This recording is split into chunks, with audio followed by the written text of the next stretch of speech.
রাধা মাধবের কাছে আমাদের মা ভালোই আছেন প্রসন্ন বাবা। দিদি এখনো ফেরেননি আমি তা জানতুম নে বলরাম বাবু। অনেক দিন হলো দিদি সেখানে আছেন। হ্যাঁ, তা 6 মাস হয়ে গেল। এর মধ্যে অবশ্য কালই ফিরে এসেছে।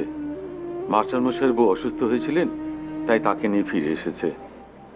আর একটা খুব দুঃখজনক ঘটনা ঘটে গেছে, তাই জন্যে লাটুও ফিরে এসেছে। কি ঘটেছে? ওই রামদত্ত মহাশয়ের মেয়েটি আগুনে পুড়ে মারা গিয়েছে।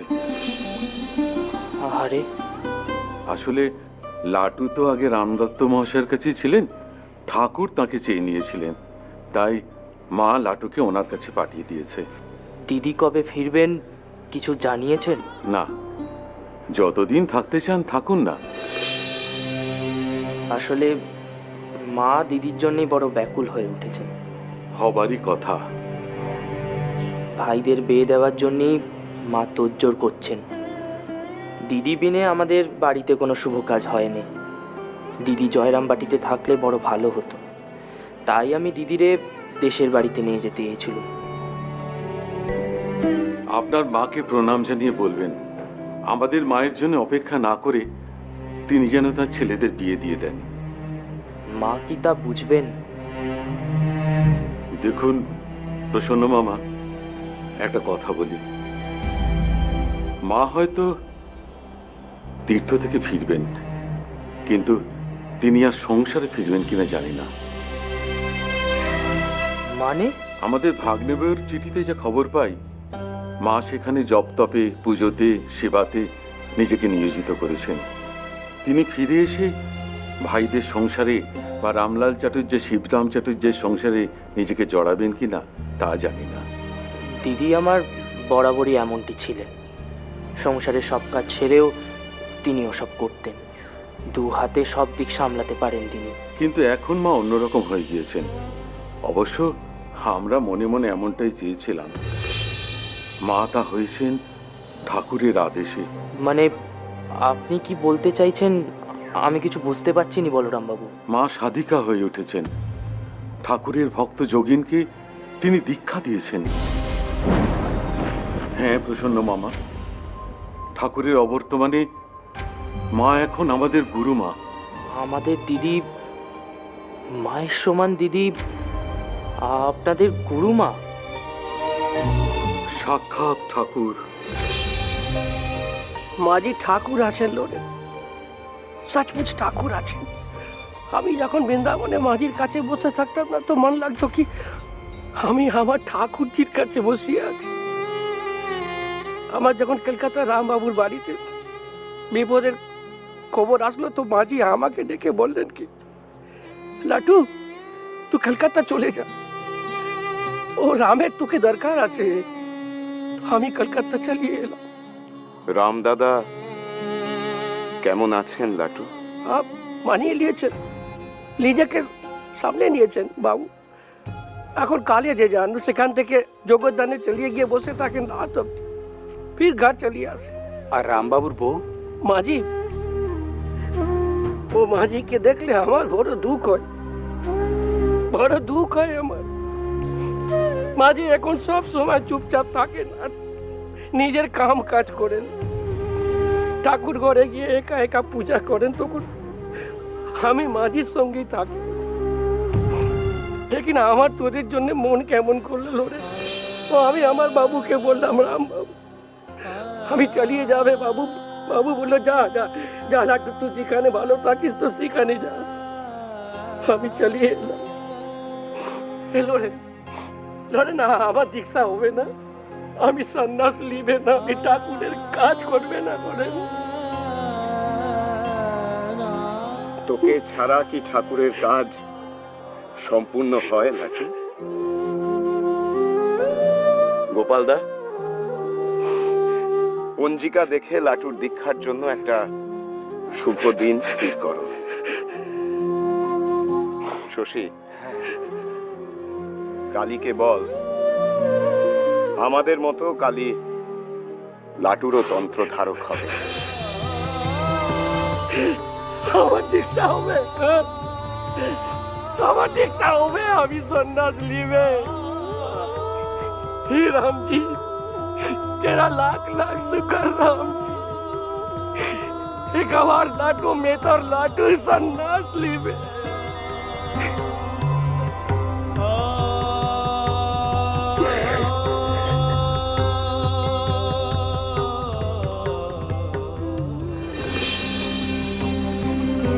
নির্দিষ্ট সময় বিরজা হোমের মাধ্যমে নিজের সমস্ত পরিচয় আহুতি দিয়ে রাক্তুরাম ঠাকুরের লেটো সন্ন্যাস মন্ত্রে দীক্ষা নিলেন ফেব্রুয়ারি মাসের কোনো একটা সময়।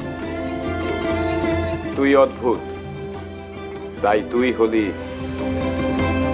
আমাদের মঠের স্বামী অদ্ভুতানন্দ, লাটু মহারাজ।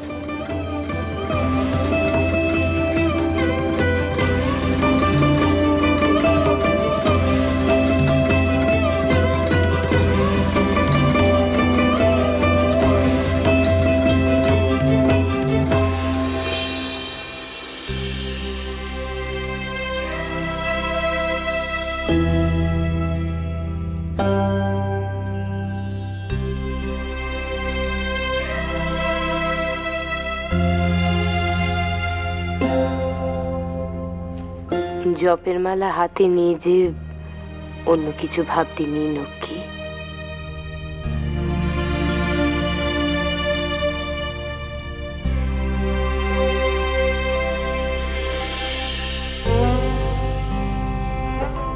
কি ভাবছিলি নক্ষী? নাম জপ তো তুই করছিলি নি, কি এমন ভাবনা মনের মধ্যে তোর এলো যা নাম জপ দিয়ে তোরে সরিয়ে দিয়েছে?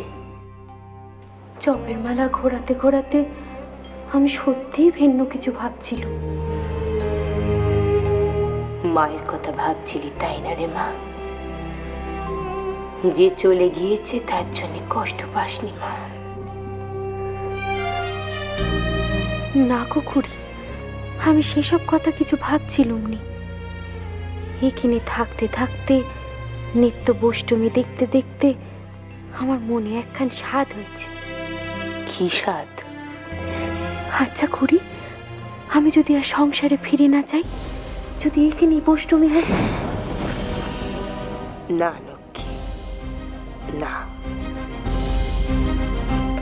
এমন ধারা স্বাদ তুমি মন দিয়ে দূর করে দাও মা। তুই তো মনে মনে কবে দিয়ে বৈষ্টমী হয়ে আছিস মা। শুধু শুধু ওই কপালে তিলক কেটে কাঁধে ঝোলা নিয়ে বৈষ্টমী হয়ে দৌড়ে দৌড়ে ভিক্ষে করে খাওয়ার কোনো দরকার নেই। অমন কথা তুমি আর মুখে কখনো আনবে নি মা। কিন্তু খুড়ি, আমি যে সব পক্ষণ রাধা মাধবরে দেখতে চাই।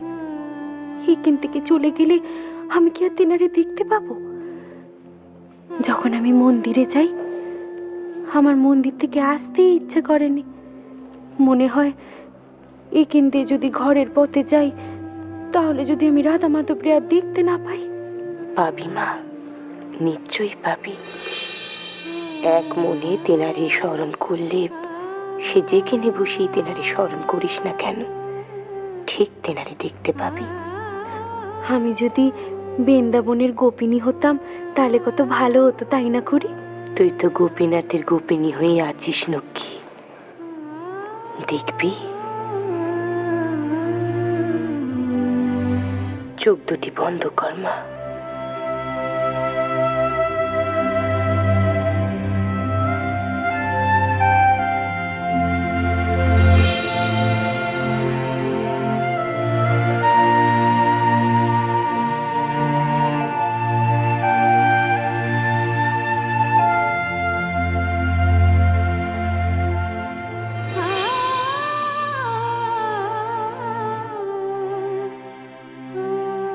চোখ খুল লক্ষ্মী।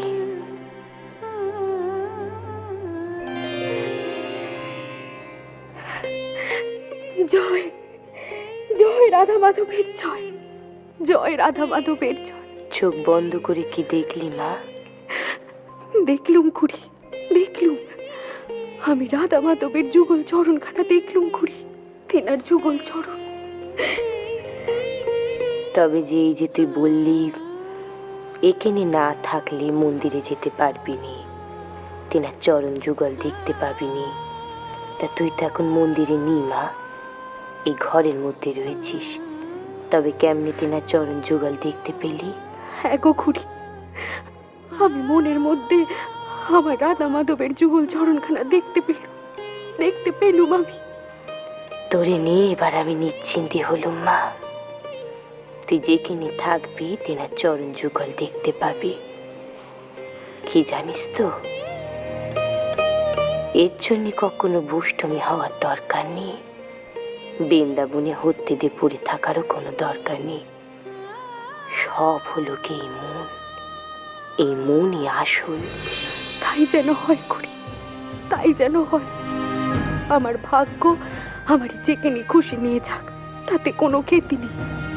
কিন্তু আমি যেন চোখ বন্ধ করলেই মনের মধ্যে রাধা মাধবের যুগল চরণখানা দেখতে পাই। তুমি আমারে আশীর্বাদ করো খুড়ি, তুমি আমারে আশীর্বাদ করো।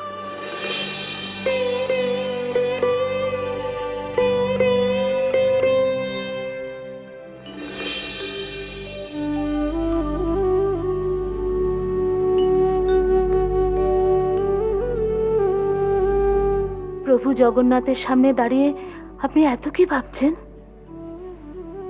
ঠাকুরানী মায়ের কথা ভাবছি। যোগিন পত্র লিখে জানায় বৃন্দাবনে মা ভালো আছেন।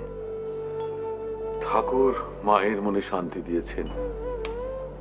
আমি একটা অন্য কথা ভাবছি গিন্নি। আমি ভাবছি আমি যে মনোবাসনা মনের মধ্যে পুষে রেখেছি, প্রভু কি তা পূর্ণ করবেন? মা বৃন্দাবন থেকে ফিরে এলে মাকে বলবো পুরীতে যাওয়ার কথা। সেখানে আমাদের ঠাকুর বাড়ি ক্ষেত্রবাসীর মঠে মা থাকবেন। মায়ের যত দিন ইচ্ছা। বেশ তো, মা আসুন। আমার খুব ইচ্ছে গিন্নি, মাকে নিয়ে আমাদের উড়িষ্যার জমিদারি কোঠারে কিছু করি। কোঠারে? ওখানে আমাদের বসু পরিবারের পিতৃপুরুষের জমিদারি। জমিদারির বিপুল সম্পত্তি পেয়েও আমার বাবা স্বর্গীয় রাধারমন বোস ছিলেন বিষয় বিমুখ। দান ধ্যান জপ তপ এইসব নিয়েই থাকতেন। তিনি যখন বৃন্দাবনে কালাবাবুর কুঞ্জে থাকতেন অথবা কোঠারে থাকতেন, তখন আমাদের ঠাকুরবাড়ির অঙ্গনে দাঁড়িয়ে তিনি জপ করতেন। জপ শেষ হলে সেখানেই তিনি ধ্যান করতেন। হ্যাঁ, আমি শুনেছি সেই মহাত্মা পুরুষের এসব কথা। কালাবাবুর কুঞ্জে মায়ের পায়ের ধুলো পড়েছে। যদি কোঠারে মায়ের পায়ের ধুলো পড়ে তাহলে বংশ ধন্য হয়ে যাবে গিন্নি। কিন্তু মা কি এখানকার সবাইকে ছেড়ে কোঠারে যেতে রাজি হবেন? জানি না গিন্নি, মা আমার মনস্কামনা পূর্ণ করবেন কিনা। কিন্তু আমি যদি না থাকি, আমার ছেলে রামকৃষ্ণ যেন আমার মনোবাসনা পূর্ণ করে। আপনি এখন প্রায় আপনার না থাকার কথা বলেন। এইসব ভাবনা আপনার মনে আসছে কেন? আপনার শরীর কি সুবিধের মনে হচ্ছে না? ঠাকুর চলে যাবার পর থেকেই আপনি এই কথা বলেন। শরীর নয় গিন্নি, শরীর নয়, মনটা মাঝে মাঝে ভারাক্রান্ত হয়ে ওঠে। আসলে কি জানো গিন্নি, ঠাকুরকে তো আমরা ধরে রাখতে পারিনি, মাকেও যদি ধরে রাখতে না পারি, মা ঠাকুর আমার কাছে একই। সে তো ঠিকই। আচ্ছা, বরানগরের বাড়িতে ছেলেরা সবাই কেমন আছে? নরেন সবাইকে নিয়ে বিরজা হোম করে শাস্ত্র মতে সন্ন্যাস গ্রহণ করেছে। ওরা সন্ন্যাস গ্রহণ করেছে? গৃহী জীবনের নাম পরিচয় আগুনে আহুতি দিয়ে ওদের নতুন নামকরণ হয়েছে। আর আমার ভাই বাবুরাম? তার নতুন নাম হয়েছে স্বামী প্রেমানন্দ। নরেন সবার নামকরণ করেছে। চিন্তা করো না গিন্নি, ভেবো না ওরা শুধু ভবঘুরে সন্ন্যাসী হবার জন্য সন্ন্যাস নিয়েছে। আমি হয়তো দেখে যেতে পারবো না গিন্নি, কিন্তু তুমি দেখবে, আমাদের ছেলেরা দেখবে, 12-13 জন নবীন সন্ন্যাসী সারা জগৎ দাপিয়ে ঠাকুরের নাম প্রচার করছে। জগতের ঘরে ঘরে ঠাকুরের ভাব তারা ছড়িয়ে দিচ্ছে গিন্নি। জয় জয় শ্রীরাম কৃষ্ণের জয়, জয় শ্রীরাম কৃষ্ণের জয়।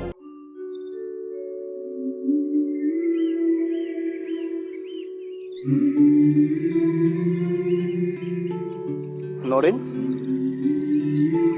নরেন,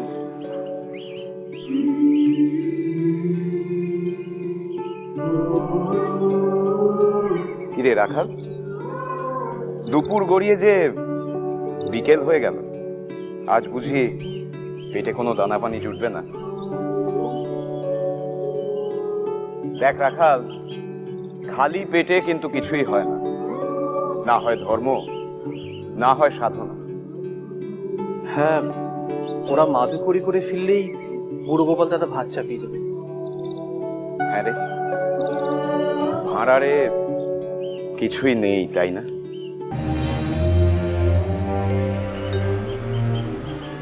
সুরেন দাদা যা যা পাঠিয়েছিলেন সব শেষ হয়ে গেছে। আবার নতুন করে না পাঠানো পর্যন্ত। কিন্তু সমস্যা সেটা নয়। তবে আমাদের খাওয়ার জন্য থালা নেই।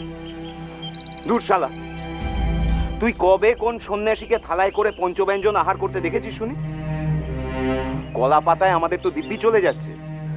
যাচ্ছিল, কিন্তু আজ থেকে হয়তো আর কলা পাতাটাও পাওয়া যাবে না। কেন? বাড়ির মালিক না করে দিয়েছেন। বলেছেন কলা গাছে হাত দিলে উড়ে মালিকে দিয়ে আমাদের হাত কেটে নেবেন। আর এটাও বলেছেন যে বাড়িটাই ভাড়া দেওয়া হয়েছে, বাগানটা নয়।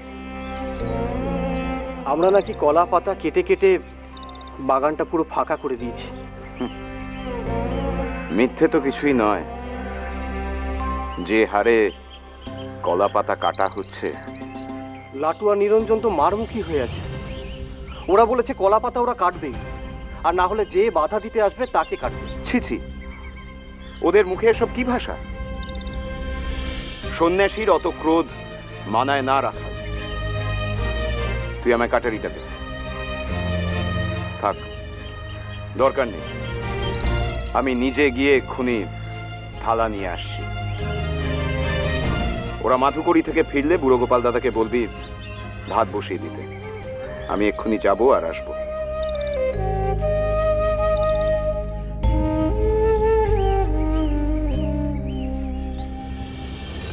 দেখে একটাও পয়সা নেই,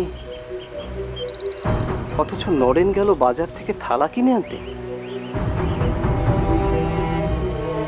সুরেন দাদার পাঠানো মাসকাবারি টাকা আসতে দেরি হলে কোনোদিন হয়তো আমাদের অর্ধাহারে বা কোনোদিন অনাহারে থাকতে হবে। তা তো নরেন জানে,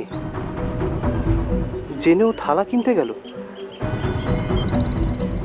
এভাবে টাকা পয়সা অপচয় করার প্রকৃতি তো নরেনের নয়। তবে চিনি বালিতে মিশে থাকলে পিঁপড়েরা যেমন চিনি খায়, ঠিক তেমনি পরমহংসেরা ওই সংসারের সমস্ত সৎ বস্তু সচ্চিদানন্দই গ্রহণ করে। কামিনী কাঞ্চন সম্পূর্ণরূপে ত্যাগ দেয় তারা। জয়।